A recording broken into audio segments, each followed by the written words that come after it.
আমি আজকে প্রচারে এসে চপ ভাবছি, কারণ কি আমাদের মুখ্যমন্ত্রী তো বলেইছেন চপ সিঙ্গারা ভাজতে, তেলে ভাজা, মুড়ি, চা, এটাই তো ইন্ডাস্ট্রি এখন। আমাদের যুব সমাজ বলেছেন চাকরি নিয়ে তো কি আছে, বউকে বলো আজকে সেই চা বানিয়ে দিতে, ঘুগনি আর চপ নিয়ে রাস্তায় বেরিয়ে পড়ো। আমি আজকে তাই করেছি, কারণ মুখ্যমন্ত্রী বলেছেন। আমার একটাই প্রশ্ন, মমতা ব্যানার্জি আপনার বাড়ির ছেলেমেয়েরা তারাও কি এইভাবে চপ ভেজে, ঘুগনি বানিয়ে, ঝালমুড়ি বানিয়ে, চা বিক্রি করে এইভাবেই কি আপনারা এত কোটিপতি হয়েছেন?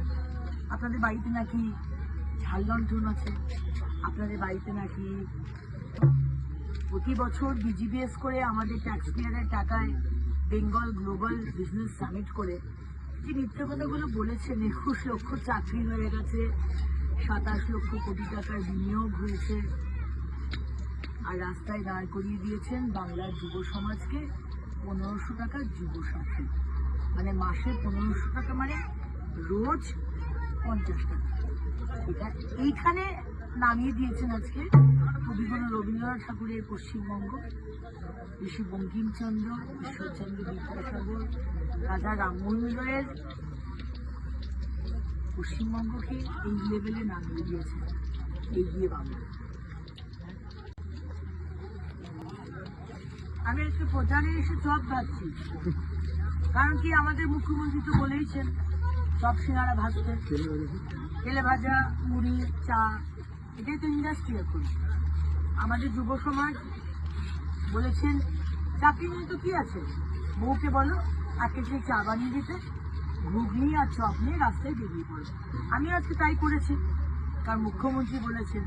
আমার একটাই প্রশ্ন, মমতা ব্যানার্জি আপনার বাড়ির ছেলেমেয়েরা তারাও কি এইভাবে চপ ভেজে, ঘুগনি বানিয়ে, ঝালমুড়ি বানিয়ে, চা বিক্রি করে এইভাবেই কি আপনারা এত কোটিপতি হয়েছেন?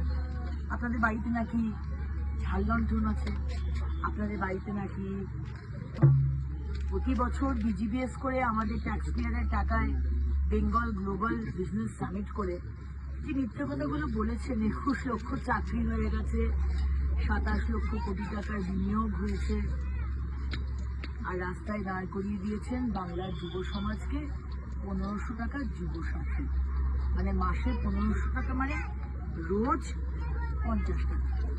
এটা এইখানে নামিয়ে দিয়েছেন আজকে কবিগুরু রবীন্দ্রনাথ ঠাকুরের পশ্চিমবঙ্গ, ঋষি বঙ্কিমচন্দ্র, ঈশ্বরচন্দ্র বিদ্যাসাগর, রাজা রামমোহন রয়ের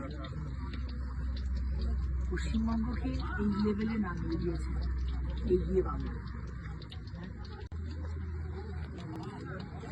আমি আজকে প্রচারে এসে চপ ভাবছি, কারণ কি আমাদের মুখ্যমন্ত্রী তো বলেইছেন চপ সিঙ্গারা ভাজতে, তেলে ভাজা, মুড়ি, চা, এটাই তো ইন্ডাস্ট্রি এখন। আমাদের যুব সমাজ বলেছেন চাকরি নিয়ে তো কি আছে, বউকে বলো আজকে সেই চা বানিয়ে দিতে, ঘুগনি আর চপ নিয়ে রাস্তায় বেরিয়ে পড়ো। আমি আজকে তাই করেছি, কারণ মুখ্যমন্ত্রী বলেছেন। আমার একটাই প্রশ্ন, মমতা ব্যানার্জি আপনার বাড়ির ছেলেমেয়েরা তারাও কি এইভাবে চপ ভেজে, ঘুগনি বানিয়ে, ঝালমুড়ি বানিয়ে, চা বিক্রি করে এইভাবেই কি আপনারা এত কোটিপতি হয়েছেন? আপনাদের বাড়িতে নাকি ঝাল লণ্ঠন আছে, আপনাদের বাড়িতে নাকি প্রতি বছর বিজিবিএস করে আমাদের ট্যাক্স পেয়ারের টাকায় বেঙ্গল গ্লোবাল বিজনেস সামিট করে যে মিথ্যে কথাগুলো বলেছেন, 21 লক্ষ চাকরি হয়ে গেছে, 27 লক্ষ কোটি টাকার বিনিয়োগ হয়েছে, আর রাস্তায় দাঁড় করিয়ে দিয়েছেন বাংলার যুব সমাজকে 1500 টাকার যুব সাথী, মানে মাসে 1500 টাকা, মানে রোজ 50 টাকা। এটা এইখানে নামিয়ে দিয়েছেন আজকে কবিগুরু রবীন্দ্রনাথ ঠাকুরের পশ্চিমবঙ্গ, ঋষি বঙ্কিমচন্দ্র, ঈশ্বরচন্দ্র বিদ্যাসাগর, রাজা রামমোহন রয়ের পশ্চিমবঙ্গকে এই লেভেলে নামিয়ে দিয়েছে, এগিয়ে বাংলা।